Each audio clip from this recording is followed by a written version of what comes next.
Okay. Before we jump in, I'd like to start with a quick temperature check. How many of you identify as being creative in your current roles? You don't have to be a designer, just creative in any capacity. Okay. And how many of you have used a generative AI tool or any design tool in the last 4 to 6 months? Wow, this is very encouraging for us, and great to see design being part of such a prestigious business conference. And for those of you who didn't get to raise their hands, I do hope that by the end of this talk, you'll feel inspired to think differently, because design is being democratized through tools, cross platforms, and new technology. And so it's relevant in every facet of business or wherever innovation is happening. And so we're truly lucky to be having this conversation now during this time of just unprecedented pace of change in terms of new technology and just everything emerging at once. And also to have experts from such a diverse set of areas. So from design education, from the world of digital product and collaboration, and business consulting and AI consulting. And so I'm personally really curious to see where we might find consensus today and where we might differ in how we see the future of design and technology unfolding. So I'd love to start out by just getting a sense of what you're all seeing in your worlds. So I'd love for each of you to share with us an application of a new technology that you find really exciting or feel really inspired by from the last couple of months. Dan. Sure. So I'll start. Um, a lot of people in my sphere are very excited about video applications for AI, but I actually am less excited about that. I think there's still some ways for the technology to go. I'm much more excited about synthetic voice and its applications in audio right now. Um, Previous to me founding Eskridge, I was at Amazon Ads, and we were using synthetic voice to automate audio ads. And a couple of my clients today are starting to use synthetic voice to automate voiceovers on video creative. So I think there's a lot of potential there when I think about customer support, customer service, localization of content, translation. I think it has the potential to be much more powerful than I think people realize. Um, and I think as a subset of that, I'm not sure if you're familiar with voice cloning, but there's quite a bit of progress there, using AI to mimic the exact sound of somebody's voice. Selfishly, there's a lot of celebrities that I would love to see one day license out the rights to their voice, like maybe Samuel L. Jackson or like Christopher Walken, people who have very iconic voices, used in a whole variety of different applications. I just think that'd be really fun. So I work at a company called Figma, and what Figma does is it's a piece of software that people use to design user interfaces of, applications, websites, mobile apps, desktop apps. And so I think a lot about user interfaces because that's what our customers make. And one thing that's interesting to me about the rise of AI, obviously everybody's trying to figure out how is AI going to change everything and which jobs are going to be safe and how is everything, et cetera, et cetera. But fundamentally, one thing that's really interesting is that it's changing the nature of how people interact with computers. Because before, for the last 30 years or so, there's been this paradigm of the computer shows you a picture of your work, and there might be icons, there might be menus, and you instruct it what to do by precisely telling it a set of commands. You'll say cut this and paste this here and so on. But now we're going back and forth with the computer where we're saying make something kind of like this, and it makes something that's many many steps, and it might only be 80% right, and then you say, well, actually I want it to be more like this, or let's fix this part and so on. And so we have this sort of interaction between the user and the computer that goes back and forth, and the human's role maybe is going to be more like a director or an editor or something.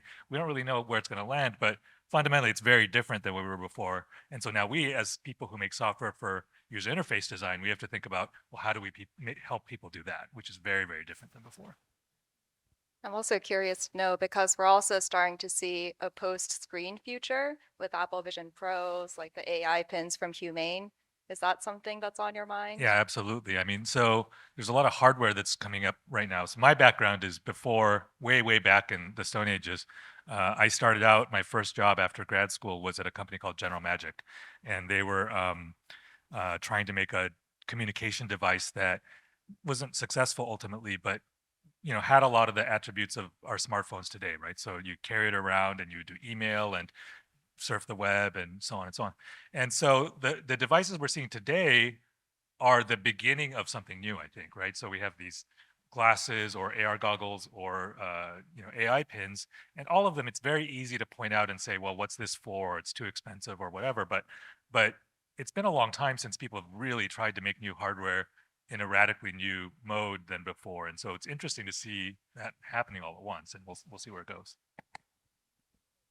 So, as an educator, you can imagine this new technology has been quite fascinating because there's a lot of excitement and there's a lot of anxiety. There's excitement about what it can do to help people's lives be much more efficient, but there's an anxiety is are we in some way eliminating the important parts of education?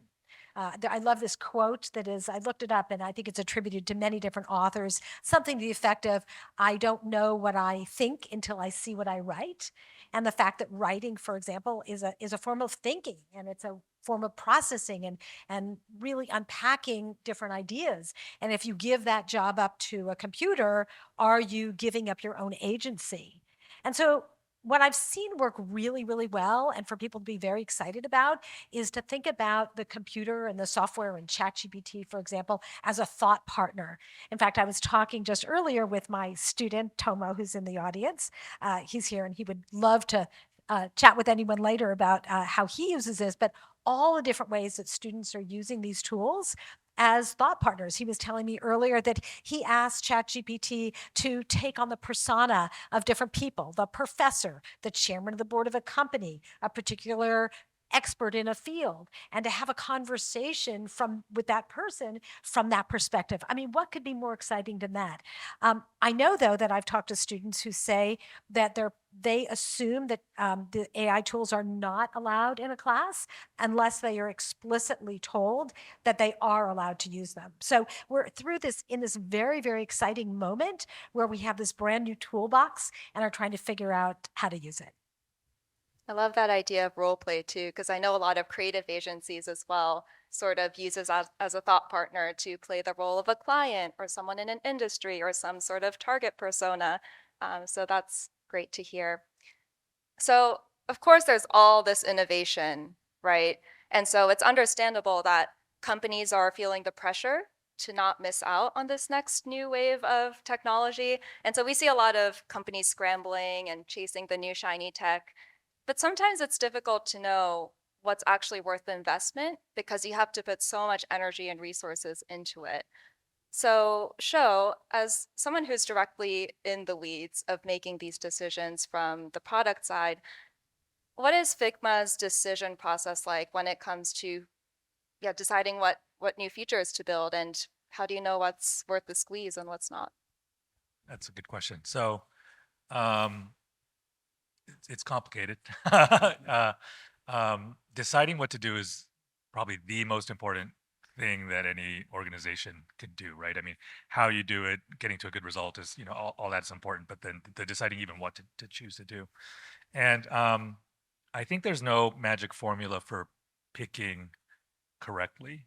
I'm sure if you go to business school, they'll teach you about various, frameworks or decision making processes or whatever. But at the end of the day, I'm a big believer in intuition, you know, and I think intuition is basically your mind trying to make connections about everything it knows and using your experience in order to come up with something with the right answer. And in order to facilitate that, I think we really need to be grounded in what's real. And what I mean by that is that inside an organization, it's very easy to see things through the lens of that organization. So if you're in the middle of a company, you might be, worried about your team and making sure that they have a clear mandate, and worried about your executive team and making sure that you're doing something that fits with their idea, and so on and so on. And so you're worried about all these interior things, but then at the end of the day, if you make a product decision and you put it out in the market and nobody likes it, it doesn't matter. So, in order to understand that, you really have to be talking to the people who you're trying to deliver value to. So that's, in the case of in my case, I work on a product, and so I talk to our users, and being really, really grounded in that, and knowing at the end of the day that if their votes are the only votes that matter, and then, so that's how we try to make our decisions. And then in terms of the process, there's a lot of chaos, but I actually think a little bit of chaos is good, if that makes sense. What kind of chaos are you talking about? Well, so okay, in terms of chaos, some organizations are very hierarchical and they have very clear decision making and rules and so on. And I think that leads to a certain kind of efficiency. But I think our organization tends to be much more experimental and collaborative, which means that people may just do something because they think it's something that's interesting to do. And that can lead to inefficiency, or that can lead to some overlaps or conflicts or whatever. But at the end of the day, it means you're trying more things, and you never know what things are actually going to stick. And so some of those things that you try may end up being really good ideas. And so I like to have a little bit of that. Makes sense. And I'm sure that a lot of this intuition comes from your practice and your expertise. And Show is also being very modest in the beginning. Figma is one of the leading collaboration tools that rivals Adobe. So I'm sure you have all the resources and the intel and the data to inform your decisions. But I'd also like to acknowledge that not all companies have this luxury. So maybe in terms of scale, it might be small scale to mid scale businesses, or they might not directly be in the tech industry. And so for those companies, this whole new emergence of tech could be quite paralyzing. And so, Dan, you work with a lot of these companies. And so I'd love for you to share what kind of conversations you're having for companies in those situations in terms of thinking about building AI strategies or just making sense of this whole new emergence of, yeah, just new consumer needs and expectations. Um, it was really surprising to me how often I'm talking to CEOs of these kind of mid-sized companies.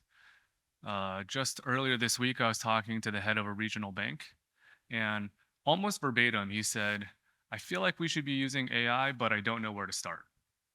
And I think that's a pretty common feeling that a lot of people have, that they have this conviction, this technology is very powerful, but we haven't quite figured out yet the best way to apply it. So my response to that is two parts. One is I'm not sure people even realize how accessible AI has become. It wasn't that long ago that AI was, unless you were part of DeepMind or some deep research lab inside of big tech, you would never have the resources to be able to explore this. And today, now some of the most powerful models are just a simple API call away. There's really great publicly open source frameworks to make development much easier. It's really transition where it feels like we're in the midst of a transition where AI is moving from like a hard data science problem into more of an engineering problem, where the real question is how do you apply this in everyday tools? And even engineering is becoming more accessible as coding co-pilots and coding agents hit the market. I think we're going to see like a whole new renaissance there. So I think I see some hesitance of this preconceived notion that it's, well, that's for big companies to explore, not for mid-market, and I totally disagree. I think the second piece of it, though, is you are not as large of a company. You do have finite resources, so you have to be thoughtful about where you experiment. You can't necessarily afford to explore on all fronts simultaneously. So that is where some of those traditional business frameworks come in. Just a simple ROI analysis on some of the top use cases can go a really long way in understanding like which part of your business has the highest value. There is one company that I worked with who is a commercial window installation company. They operate all up and down the East Coast of the US. And the CEO first came, and the first use case that she proposed was helping with legal contract review. So reviewing the contracts of their employees or subcontractors and also their customer contracts, which is a totally valid use case. But when you looked at her business, out of 400 employees, she had 2 lawyers. And so you start thinking about, well, what would that really do for your business? It's not the most powerful use case you could identify, but for her, it was the one that she faced day in and day out. So it was the first thing that came to mind. I think there's a tendency to reach for that shiny object and not really think critically about what's really going to make a material impact on your business. Great. And I guess also thinking about when you make those decisions, are there things that aren't changing anytime soon that aren't necessarily directly affected by AI? I think a lot of the, I'll piggyback off the show, a lot of the principles of human-centered design, understanding how people are using this technology, whether that's your internal employees or whether that's your end customers, having a deep understanding of that, I think is really, really important. And that's definitely not changing. And for me, what's exciting is I see even in the user research community, some embracing of these tools to make it easier to survey your end users and to get that kind of customer feedback. It's becoming faster and easier than it's ever been. Yeah, because I do feel like there's a lot of AI doomers, as we call them, who like to warn that AI is going to replace XYZ. So it's going to replace jobs and cars and grocery stores. Maybe not grocery stores because we need the groceries. But optimists could argue that it's actually placing renewed importance on physical spaces and people-to-people interactions and tangible things like craft. Um, so yeah, keeping that sort of human-centered mindset is a really great reminder. And speaking of human-centered mindset, I'm really curious, Tina, because I feel like designers and creatives tend to be at the forefront of trying new technology because I feel like they come from a place of curiosity and experimentation rather than perhaps nervousness or fear. So curious to know what you think about specifically generative AI as it relates to affecting creatives and their creative processes and just how students are reacting in your classrooms. And do you think these tools are hurting or helping design education? It's so interesting. It's just one more really cool tool in our toolbox. And as I mentioned earlier, I think people are doing a tremendous amount of experimentation. I've asked my students what they're doing, and I've also talked to my colleagues, and you get some really, really interesting use cases. Those who are scientists who are using it to read images, things that would have taken them hours and hours to go through and read by hand, they can do it. It's not that it's changing the experimental design in any way, but it's making it much more efficient. Or writing code, you referred to that, writing code that's going to help them to move more quickly through their work. Or even helping with a writing assignment. I've seen people tell me that they get to the end of a paper and they say, "Gosh, I wonder what would be a great closing paragraph," and then you put it into a generative AI program and get a bunch of different ideas, and maybe you don't use it, or you certainly might not use it verbatim, but you get some inspiration by the language that's recommended. And then my colleagues are using it for, generating test questions and putting together assignments. I know that I tried it at one point when I was thinking, gosh, I'm going to be teaching a new course on a topic, and I put together my syllabus. I put it in and said, what am I missing? So you can really use it as a tool, as a thought partner. And I think we're still at the very beginning of imagining what we can do. In fact, I want to give an example of something just that I saw yesterday in the classroom. The students in our program learn communication skills and they give talks and get feedback. And one of the talks yesterday was so powerful because a student had generated images using ChatGPT that were amazing, that fit perfectly. I mean, honestly, there's no way that he could have found those specific images to match exactly what he was saying in his talk. And they were so powerful and profound that everybody noted that it brought the entire talk up to a different level by having these graphics. I'd love to piggyback on this notion that generative AI is just a tool and it can be used well or it can be used poorly, like any other tool. I feel like creative and design is this exploratory process where you're going through a lot of really bad ideas to get to the good ideas. You almost have to get the obvious stuff out of the way before you find something really interesting. And there's this one designer that I used to work with 10 years ago, so long before generative AI came along. And for those of you who know design, most designers are using either a mouse or like a digital pen to design in Photoshop. This predates Figma. And I'll remember this guy, he was Brazilian. His name was Lucas. I've never seen anything like it. He only used the keyboard. He never touched his mouse. He never touched the Wacom tablet because he had memorized all the hotkeys that Adobe had. And so he looked like a concert pianist when he was designing, and he'd just be tapping away, and the design is quickly changing on the screen in front of him. That to me was an example of an extreme example of somebody who had mastered this tool and was working 3 or 4 times faster than other designers around him were also incredible. And I just feel like there's going to be a new world where these generative AI tools, some people will take the time to learn it and master it in similar ways. So as a former designer, I have never seen anyone solely design with a keyboard. That sounds very impressive. I've worked with many designers and I've only seen one. I don't know, Show, if you've ever met anybody who did that, but. Right. So that's, yeah, so I agree that generative AI is a really exciting tool, and a lot of people are sort of being really curious and experimenting with it. But I think you had brought up earlier the topic of regulation, or maybe it was Dan, you were talking about licensing likeness, for example. And I feel like it's sort of a polarizing subject when it comes to, how much of this tech do we regulate?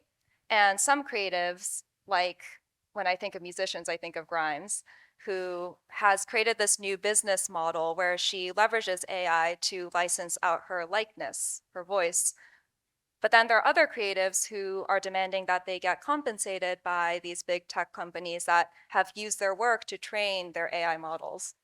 So whether it's on a government scale or on a corporate scale, do you have any thoughts on how much regulation is needed, especially when it comes to protecting creatives and their work? I just want to say from my experience and my observations, the regulations are usually responding to what's already going out there as opposed to being proactively saying, boy, this could happen, we should regulate it. And so we end up seeing the innovations come to life. And then the regulators, in response to the concerns of the consumers or the artists, have to decide what to do. I mean, you think about what's going on in Hollywood with likenesses and the debates about, who owns that intellectual property. It's really interesting because we had a debate in our program at Stanford just last week with someone who was an expert on regulation about whose responsibility is this. Is it the company's responsibility to think about the concerns and potential pitfalls, or is it really up to the government? Should one have a mindset that if we build it, if we can build it and someone's going to buy it, that we should do it? I mean, if there's a customer, should we do it? Or should we inhibit ourselves if we think that the long-term consequences might be problematic? Now, it's kind of interesting because I'm very fortunate. I work with lots of really inspiring students like Tomo, and actually the founders of Instagram were in my class, and they met through this program, the Mayfield Fellows Program. And you think about Instagram, we really celebrate it, and it's such an amazing tool for so many people. And yet there are some negative impacts, right? And now we're thinking about regulation and who should have access, and what things we can control. Could you have anticipated that or not? Right? I know that the founders of Instagram had zero negative wishes, right? They only wanted to do something that was great for the world. And yet the impact is, unfortunately, has a negative impact on some people. So whose responsibility is that, and at what point in the creative process? I'm curious what you guys think. I mean, our customers are creative people. They're, designers, and largely they're UI designers who are not as impacted, at least not in the same way as people who are, let's say, photographers, illustrators, et cetera, who they might be a single individual with an individual voice. And then when that voice gets taken from them and commercialized through a machine, that impacts their livelihood, so I think a lot about their needs, and I don't know if any of us knows the answer. We know that we need to figure out a system that's going to work for everybody, but as technology advances, the dynamics all change in ways that are really hard to predict. And so just to take an analogy, in the music industry, we've gone through this really big change from recorded media being delivered on physical media like records and cassettes to streaming. And what that's meant is that artists, unless you're the biggest artist, you have a really hard time making money, but also the labels aren't having a hard time making money. And Spotify, their stock price is great, but it's not like they're making money hand over fist either. So, so everybody's sort of like trying to figure out this model and it's very difficult. And, I also think about sampling, which is similar in that there's these derivative works and the law had to sort of follow what happened in society in order to protect people. And now I think that's maybe in a good place. And so maybe that's something that might help, but definitely something needs to happen in order to make sure that we take care of everybody. And I don't think any of us knows what it is really. To extend your analogy about Spotify, it feels like we're a little bit in the Napster era, that kind of predated like a good licensing model when it comes to AI. But I do agree. I do think there needs to be regulation, and eventually there needs to be a way to make sure everybody is compensated for their work. I think one thing that I was surprised to find when I started working with clients and talking to general counsel at some of these companies, um, there's a very different perspective within the creative community about AI versus in the engineering community. And it goes back to cultural norms.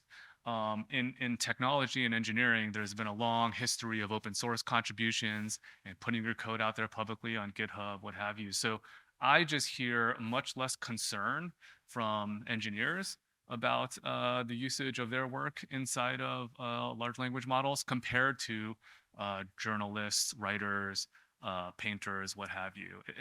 I just think it's a very interesting difference in culture, and I don't know how that differs in Japan versus the US, but I suspect there might be some slight shifts there as well. Tina and I were talking about that earlier, about how the cultural norms of different countries could shape how AI gets deployed.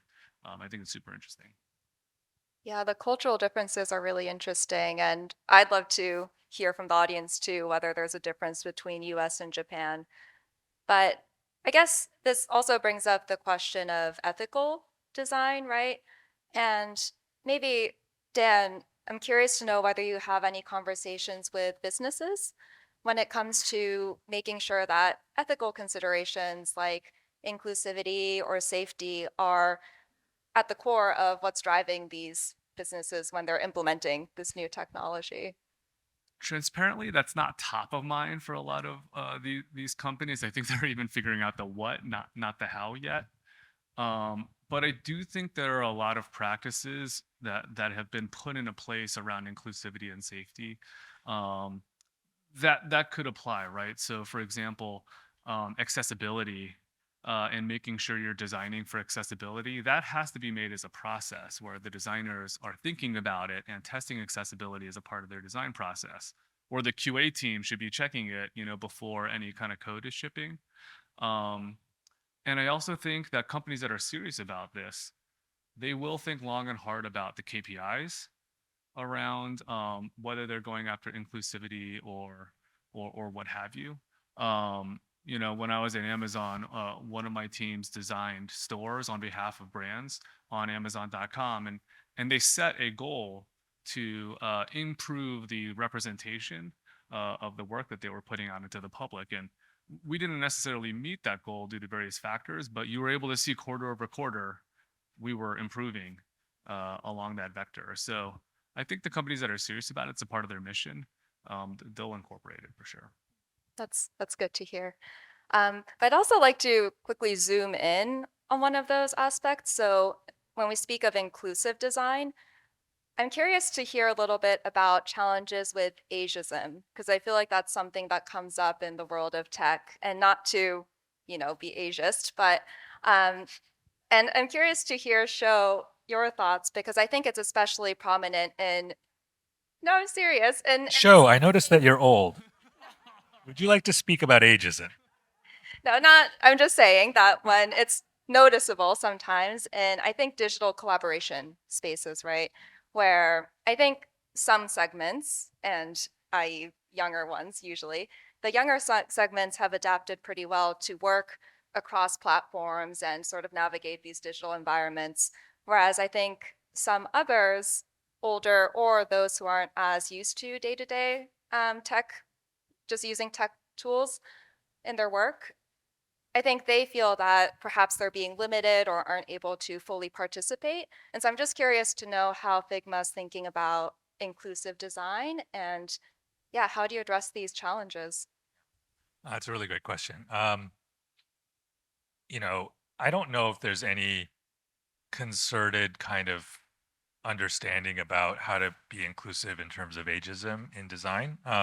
One thing I will say is that I think it's easy to stereotype and say young people understand technology, older people have trouble with technology. You know, so people will say things like, "Make it so easy that your grandmother or grandfather could use it." You know, and some people don't like that. You know, but you know, in small corners of discussion groups or whatever, you'll also hear people saying, "Hey, I've been using computers forever," and these young people, like, they don't even know what a file system is.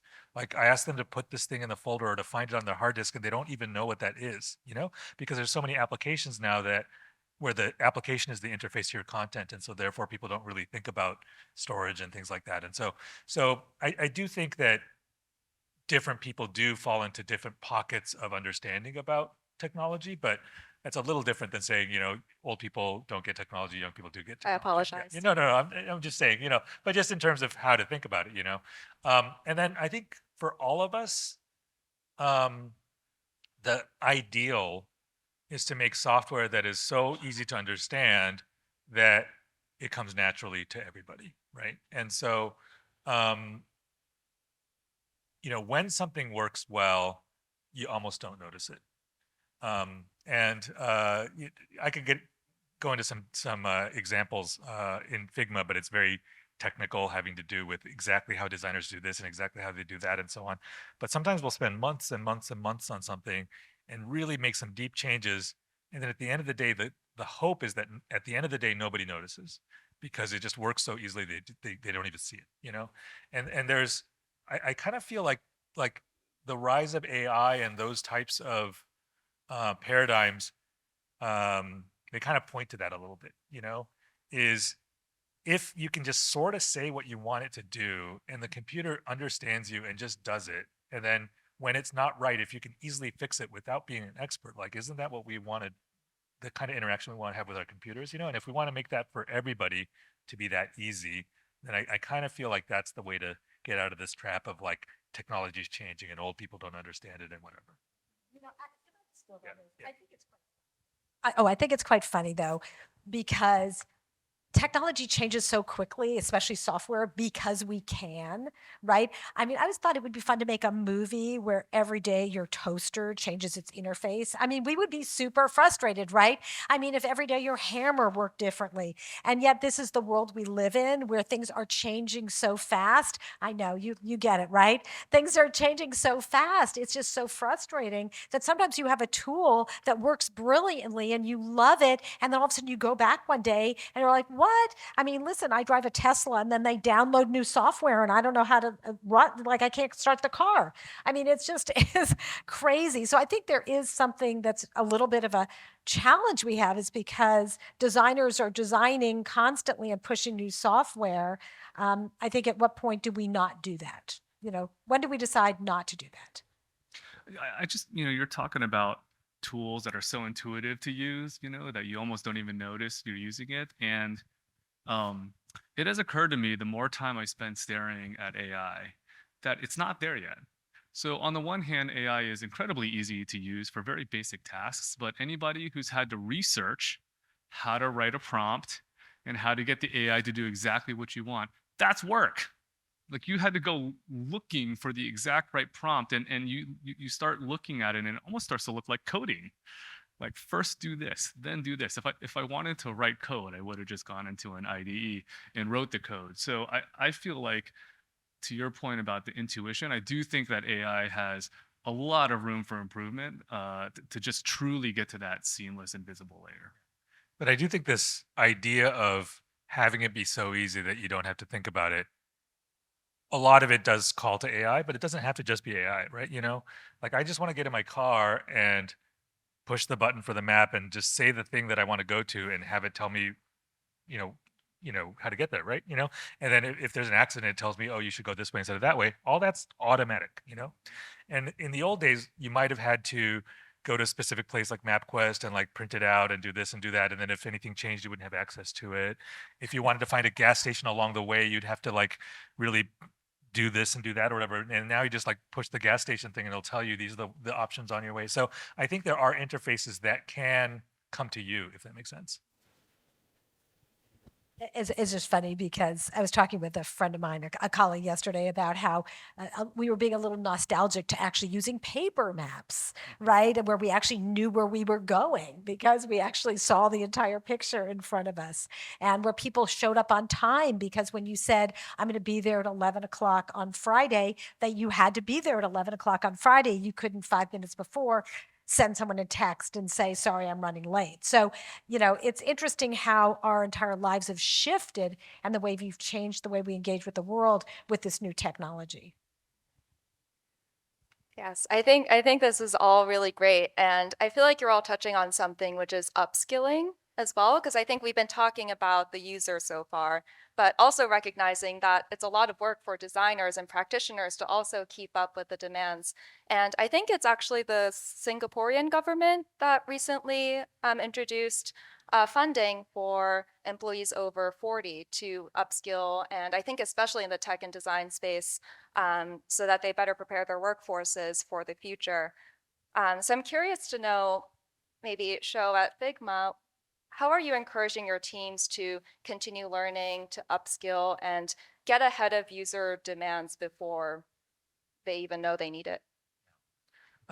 So, like a lot of companies, we have a formal skills development program, and it goes from like, certain amount of budget that you can use for self-directed learning. We have training programs that we have for, new managers. We have, all sorts of trainings around various things.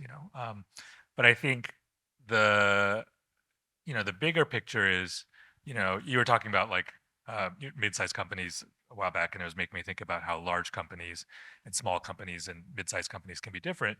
Is when we were small, nobody knew what they were doing, and everybody had to do everything. So we were all learning on the go.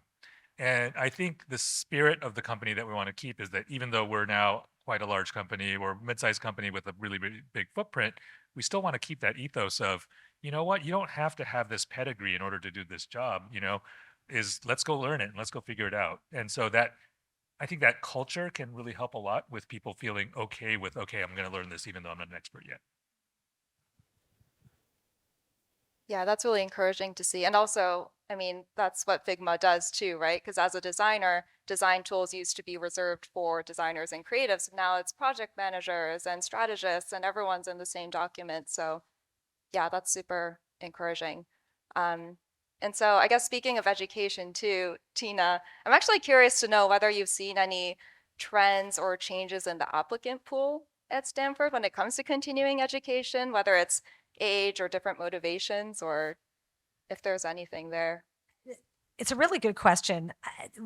We are definitely seeing people, especially in our program, which is a leadership program at Stanford, who are really driven to address the world's biggest problems, right? And so instead of coming in just to say, I want to learn a bunch of tools, I want to learn about what's been done before, they're coming in saying, I want to make a positive contribution and I want to be prepared to make that happen. And so whether it's climate change or healthcare or local homelessness, they want to tackle problems and be prepared to do that. That's great to hear. And also, you actually teach a course called Inventing a Future, right? So I'd love to know how you're preparing students for the future or designers for the future. And yeah, how do you think creativity can help in aiding us during these times of uncertainty? Great. Thank you so much for asking about that class. A number of years ago, when I started seeing that tech companies were having a lot of unintended consequences of the technology that they were developing, I thought we need to essentially inoculate the students so that they actually start thinking about the potential upsides and downsides of the things that they're developing. I mean, they're going to be going out and creating technology that's going to change the world. And how do we prepare them for that? So this course called Inventing the Future, we spend the first 5 weeks teaching them tools for how do you imagine the future, sort of big thinking ideas, and also how to evaluate it. And the second 5 weeks are debates. And each week we take a different frontier technology like lab grown meat or flying cars or mining asteroids, any of these. And we do a debate looking at the utopian versus dystopian potential futures. And the goal is not for them to fight with each other, but to learn from each other. And we always bring in experts in that field to listen to debates and give feedback. And the most profound thing that happens is that the experts who are in that field often say that the dystopian consequences that are presented are often things that they haven't even thought about. And so that's the point. When we're in companies, we're always looking at the upside. We have to be optimistic, especially when it's a startup venture. You got to keep telling people about all the great things that are going to happen. But it really behooves us to think about the potential downsides and sort of build in the stop gaps and the guardrails that are going to help us prevent those negative futures. I'd love to take a look at these utopian and dystopian futures, but I know we have a few more minutes left until Q&A, so I think maybe it would be great if we can leave our audience with a piece of advice from each of you when it comes to, I guess, more comfortably approaching new technologies and leveraging design, and how can leaders do that with less fear and uncertainty and more confidence? I guess I'll go first. It's funny. We're in the Bay Area. We're in Silicon Valley, and really, you're asking a question about how new technology and innovations can be deployed in the most painless way possible. And I do believe that there's a lot of practices that have been perfected over the last 20 years in the startup community that apply equally here. To really simplify it, I think one is pick a large problem. Pick a big problem, because whether you're successful or not, even if you're only half as successful as you think you will be, you're at least still making a significant impact. And then two, I think it's just about iteration. Even thinking about like the negative downsides, I think we can do our best to try to forecast what are the downstream ramifications, but you really don't know. Some of these things play out multiple years down the road. So being prepared to iterate and learn and iterate and learn throughout that process, I think is really the only way forward. Yeah. Can I just follow that? Do you mind? Because I wrote down a quote from one of our students. I gave a talk last week, and it was such a great talk about a really big problem he was trying to tackle into rethinking concrete and redesigning sort of green concrete. And at the end, he said, it's really important to pick a problem worth failing for. And I thought that was such a brilliant line, a problem worth failing for. Pick something really big. It takes just as much time to address a problem that's little as it does big. And why not pick something big? And just to build on that, I think it's really important to try lots of things and keep what works. There are going to be lots and lots of failures along the way. Do lots and lots of tiny little experiments. One of my favorite concepts is the Pareto-type. Has anyone heard of a Pareto-type? A prototype, great. A prototype tests if something will work. A prototype tests whether you're working on the right thing. And so how do you do tiny little experiments to essentially test the market and to see if it's something that is viable from a customer standpoint before you go and start then doing all the hard work to actually bring the idea to life? That's a great quote. I'm going to go write it down in my notebook after this. Yeah, I'll go quick. Sure. I hinted at this before, but I think it's easy inside a company to lose sight of the impact that you can have on the world, and you worry about your own internal stuff going on, what's happening this quarter, and is my boss upset with me, and all this stuff. And if you keep your eye on the impact that you want to have on the world, that's ultimately the measure of whether you've been successful at doing what it is that you're trying to do. So any company is trying to make some kind of impact, and are you actually making that impact? And big ideas obviously have the most leverage, but just to sort of go the other way, just because it's fun to be contrarian maybe, but like everything in the world that you interact with every single day has been designed by somebody, right? Like these chairs and this carpet and this room and these lights, and like everything in the world is man-made, and that's physical things, but it's also social structures, it's entertainment or culture. All that stuff has been made by people, and so everybody has the capacity to build to that and to add to that and to make our world a little bit different. And it could be something really big or it could be something small, but I think all of us have that power, and organizations have that power. And so thinking about what you want to do and really keeping your eye on, am I actually doing that, I think is what I think about. Great. All great pieces of advice. Okay, I'm going to open it up to the audience for questions. I will take them in batches of 2, 2, 3 per G1 tradition. So, would you like to go first? Thank you. Up until now, majority of the time of spending the creative designer on the digital tool, not necessarily by operating the keyboard, but on the Figma and then Adobe. But how do you imagine, like 10 years from now, what is majority of the spending time and role of the designer creator? Not just on the digital tool, maybe thinking, tackling a problem and creating the different method. So I just curious about, as educator for Tina, for example, how do you want to make your student from a classroom 10 years from now? Okay, hold that thought. Let's go one more here.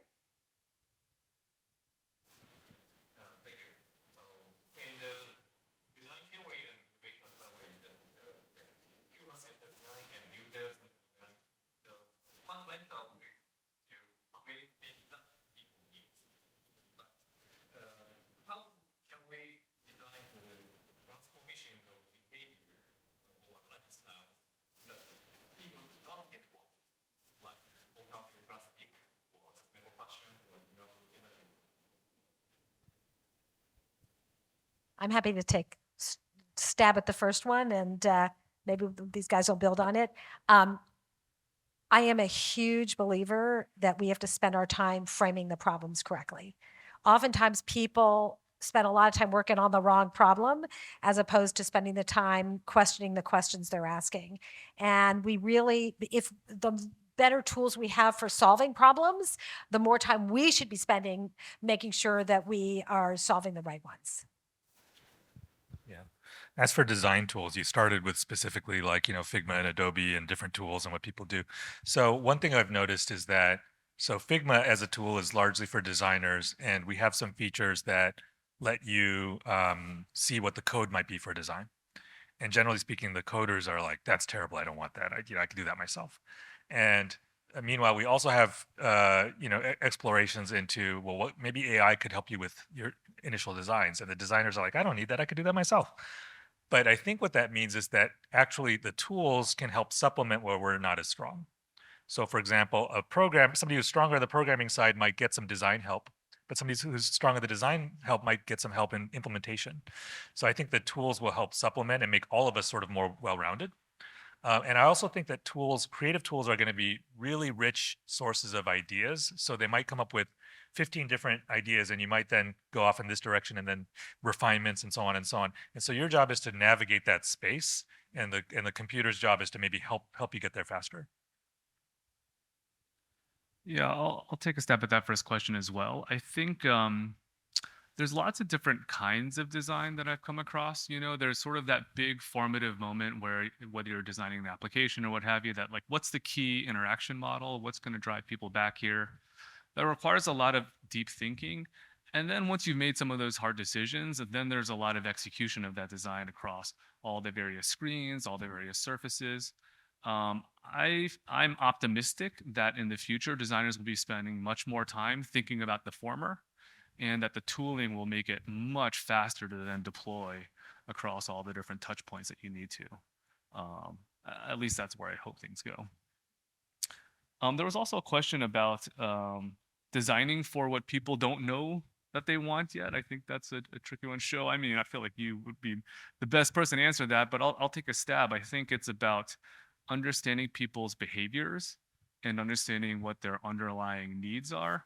Because even if they're not actively telling you what they want, you should be able to trace it back to a need that they have. If you can't, then maybe you're focused on the wrong problem, to Tina's point. Yeah, I think that's right. And you actually said this in your question, which is basically, of course, it's supposed to be user-centered and so on. But so I'm in the product management world, right? And in product management, we have this idea called "quote unquote" product sense. And people will say, well, what even is product sense? And it feels maybe like it's like taste or something like that. Like some people are good at it, some people are not. I think it's much more specific, which is product sense is an intuition about what ultimately is going to work in the market. And so if you have product sense, if we do this, it will work. If we do this, it won't work. And I think there might be something that's parallel to that, which is not about products working, but about ideas working. So for example, if you want to get this idea of, hey, let's get rid of plastics, or let's, help reduce emissions or whatever, those are very difficult ideas to catch hold. And the only way to understand how these ideas catch hold is to study these ideas and how they spread. Or, in my case, I study products. And so I look at all these products and I say, which products work, which products don't. That helps me build my intuition. But with ideas, I think you can do the same thing.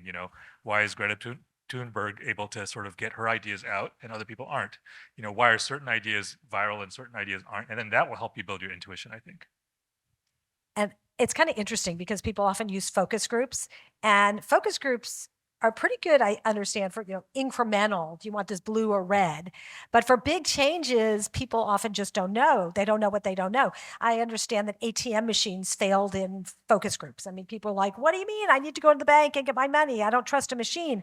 But of course, we couldn't imagine a world now where you actually have to go into a bank to get money. You want to be able anytime, day or night, to go and get cash.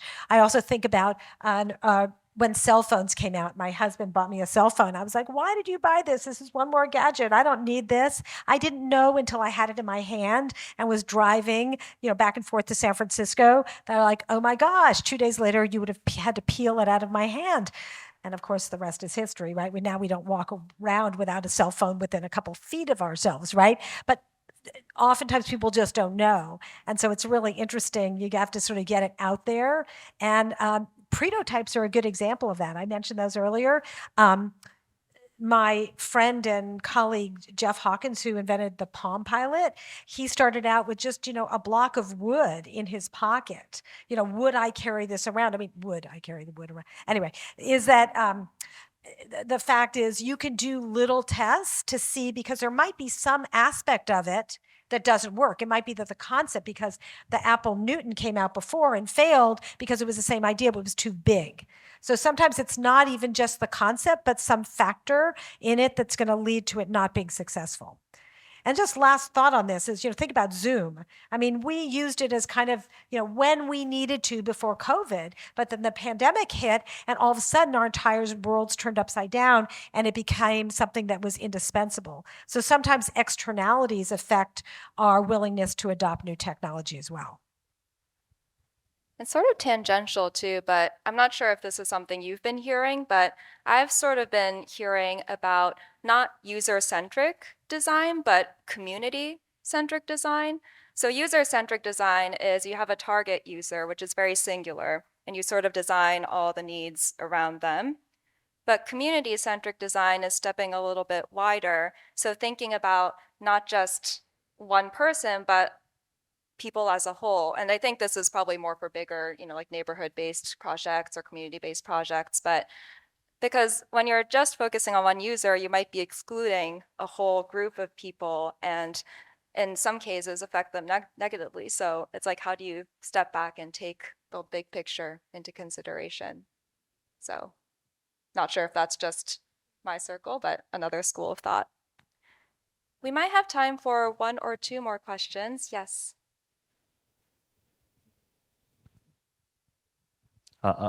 Right, thank you. As an education entrepreneur, I'm really curious to hear your thoughts on how Gen AI will impact the way people learn. You all shared a very optimistic view about how it impact reskilling and enhance the way people learn. But at the same time, if I were to take devil's advocate, if you look at the traditional apprenticeship model of designers and architect and so forth, maybe in consulting field as well, there's this give and take relationship, right? There are some tedious work that you want to outsource, and therefore there's a need for those youth to be sit right next to you to learn from the masters. If that role were to be taken by a Gen AI tool, such as ChatGPT, do you see how that sort of learning model, apprenticeship-based learning model will evolve in the future? So, thanks. it's a really interesting question, right? How does education and the way we learn change when we have, essentially a mentor sitting right next to us all the time? I'm reminded of a book written by one of my colleagues, Roberta Katz, and she wrote a book called Gen Z Explained. I think that's what it's called. And where Gen Z, everyone born literally with the internet in their hand and having experts at their fingertips. So I think this is really just taking this to the next level. I mean, already we have, Wikipedia, or, we could Google anything we want. We can ask Siri anytime we have a question. So I think this is just taking this to the next level. And so I don't know. It is yet to be determined how this shapes our education, but I certainly do know that it changes our students, right? And what they expect from us. I think they expect us to give them more provocative assignments, right? Our job is to set the stage. I view myself as a teacher as being the chief provocateur in the room. That is my job, not to have all the answers, but to ask a lot of provocative questions that get people really thinking. One comment I'd add is I think your comment at its heart is a question about efficiency, right? If the world becomes more efficient, we won't need apprentices, and therefore, what happens to them? My observation is that as the world has gotten more efficient, people used to write books like all of us will be working 4 hours a week. My observation is that that hasn't happened. Like I think we just do more stuff, and all of us work at our capacity, and our capacity will just be higher because we can move faster, and then we'll also need help, from other people. So Yeah, I see this most prevalently today in the advertising world. So we talk about apprenticeships. People want to be writing like award-winning commercials. They want to be copywriters and aspire to do that. But almost everybody starts off writing little headlines for banner ads. And if you ask those kids straight out of school, they don't want to be doing that. So it's a question of like, is that an apprenticeship or is that more of like a hazing? Like, well, somebody's got to do that job. So we're going to have the new kid do that. I am a bit more optimistic that like apprenticeships in the future will be more meaningful and will be more engaging because some of that more rote work gets handled by AI. Awesome. Any more questions? We have 2 minutes left. Yes.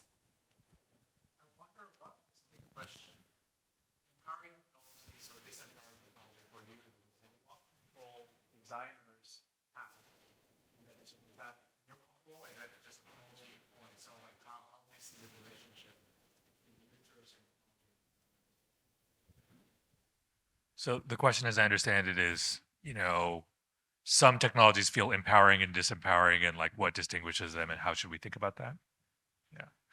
Yeah. It's really tricky. I think technology can often feel disempowering. I don't think anybody purposefully goes out to create such technology, but sometimes companies are driven to do that because of their own needs, right? Is in order to make more money, or in order to do this, or in order to do that, etc. And so, number one, I think personally, I don't want to work somewhere where I'm not proud to stand behind what our company does. And so I think all of us have a choice in that, whether it's where you work, whether it's how you got that company, et cetera. And then I think as individuals, I think we all also have a lot more power than we think. And I think the rise of technology helps large companies, but it also helps individuals to have a voice. And so we'll see. It's kind of interesting. I keep thinking we're talking about technology as being incredibly empowering. It also makes us really vulnerable because the more we use it and the more dependent we become on it, when it goes down, we're in trouble. And so it's kind of an interesting relationship we have where we love it and we use it, and we also become very dependent upon it. Great. I think that is time for us. But thank you so much. That's a lot for us to digest, both the utopian, dystopian futures. But thank you so much, Tina, Sho, and Dan, for being here, and for all of you for being here as well.